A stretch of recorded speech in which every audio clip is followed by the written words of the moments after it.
नमस्कार शिक्षक साथियों, एक बार फिर से स्वागत है आपका चैनल चर्चा विथ मी में। साथियों, जैसा कि आपको पता है कि 20 मई से हमारी ग्रीष्मकालीन अवकाश प्रारंभ हो चुके हैं, लेकिन कुछ कार्य ऐसे हैं जो हमको ग्रीष्मकालीन अवकाश में ही कर लेने हैं, या यूं कहिए कि उसकी शुरुआत में ही कर लेना चाहिए। नहीं तो ऐसा ना हो कि इस कार्य को यदि आप अभी तक पेंडिंग रखे हुए हैं, उस कार्य को यदि आप नहीं किए हैं तो गर्मी की छुट्टी में आप परेशान हो सकते हैं। तो इसके अलावा उस दो महत्वपूर्ण कार्यों को हमने यहाँ पे लिया है, जो एक आदेश में भी इसका जिक्र किया गया है, उस आदेश को ही हम यहाँ पे लेके चलेंगे। लेकिन उस आदेश के अलावा कुछ ऐसे कार्य भी हैं जो आपको कर लेने हैं, जिसको आपने कर भी लिया होगा। जैसे आप पेरोल आप भर चुके होंगे, आप शिक्षा मित्र अनुदेशक रसोइयों का वेतन बिल बना के बीआरसी पे दे चुके होंगे।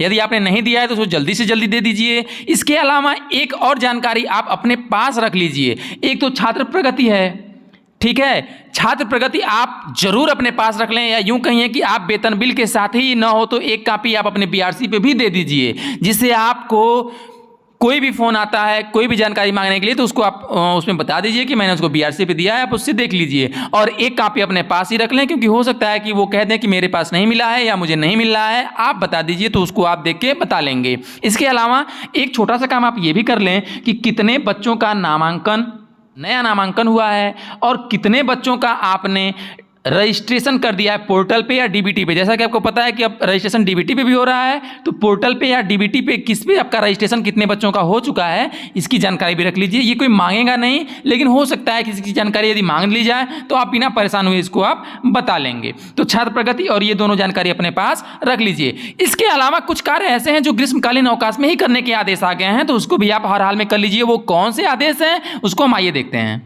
देखिए, इस आदेश में पूरे आदेश को हम पढ़ के समय नहीं बिताएंगे, हम इसमें इस आदेश के लबुलुआब इसमें कहना क्या चाहा जा रहा है ये मैं बात कर रहा हूँ। बैंक ऑफ बड़ौदा का जिक्र किया गया है, सभी प्रधानाध्यापक को निर्देशित ये पत्र है। इसमें कहा यह गया है कि जैसा कि आपको पता होगा कि आपका जो एसएमसी का खाता है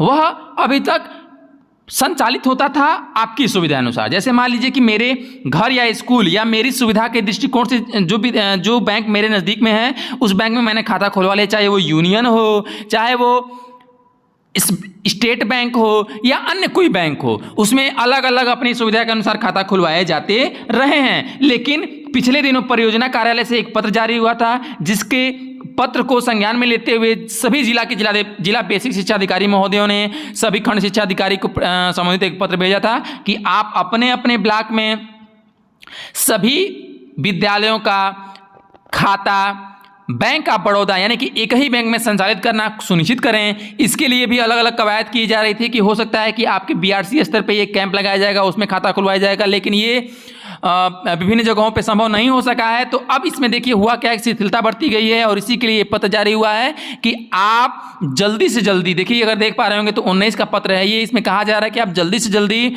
बैंक ऑफ बड़ौदा में अपना खाता खुलवाना सुनिश्चित करें, नहीं तो आप पे कार्रवाई की जाएगी। और इसमें देखिए नीचे लिखा हुआ है कि मई माह का वेतन बाधित कर जाने की बात की जा रही है। ठीक है, अब ये तो एक तरह से आप इस शब्द को आप समझ चुके होंगे, मुझे इस पर कहने की कोई जरूरत नहीं है, लेकिन ये जानिए कि आप इसको महत्ता की श्रेणी में रखते, महत्वपूर्ण कार्यों की श्रेणी में रखते हुए इसको भी आप ग्रीष्मकालीन अवकाश का भरपूर आनंद लेना चाहते हैं तो इसको प्रारंभ में ही कर लें, नहीं तो फिर बाद में आपको दिक्कत दे सकती है। इसके अलावा एक कार्य और है जो भी आपको इस ग्रीष्मकालीन अवकाश के शुरुआत में ही कर लेना है, नहीं तो फिर ये आपको बाद में दिक्कत दे सकती है। ग्रीष्मकालीन अवकाश में ही इसको करना है, उसका भी एक आदेश आया हुआ है, आइए उस आदेश को भी हम देखते हैं और क्या है वो कार्य उसको भी देखते हैं। जैसा कि आपको पता होगा कि एक यूडैश प्लस डाटा जो आपको भरना होता है हर हाल, तो इसमें यूडैश का डाटा 21-22 का जो डाटा है उसमें इस आदेश में कहा गया है कि 31 मई 2022 तक हर हाल में पूर्ण कर लिया जाए।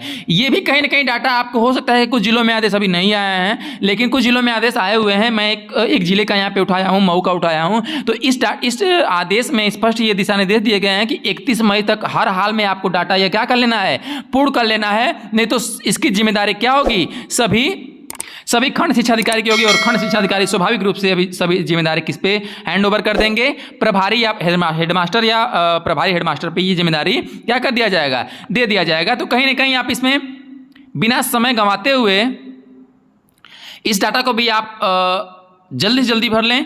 और एक व्यक्तिगत कार्य आप ये कर लीजिए कि यदि आप अपने जिले प्रदेश या देश को भी छोड़ना चाहते हैं तो आप बीआरसी या बीएससी स्तर पे ये देख लें कि कोई ऐसा कार्य और तो पेंडिंग आपका नहीं रह गया है जिसको आपको छोड़ने के बाद आपको फ़ोन किया जाए, आपको परेशान किया जाए, जिससे आपकी छुट्टियों में आपके आनंद में खलल पड़े। उस खलल से बचने के लिए आप एक बार और पुष्टि कर लें, या आप अपने स्वतः संज्ञानित हो कि अपने अध्यापक मित्रों से बात कर लें कि कोई ऐसे और कार्य तो ऐसा नहीं है कि जो भूलवश या किसी कारण आपसे छूट गया हो, तो उसको आप जरूर पूरा कर लें।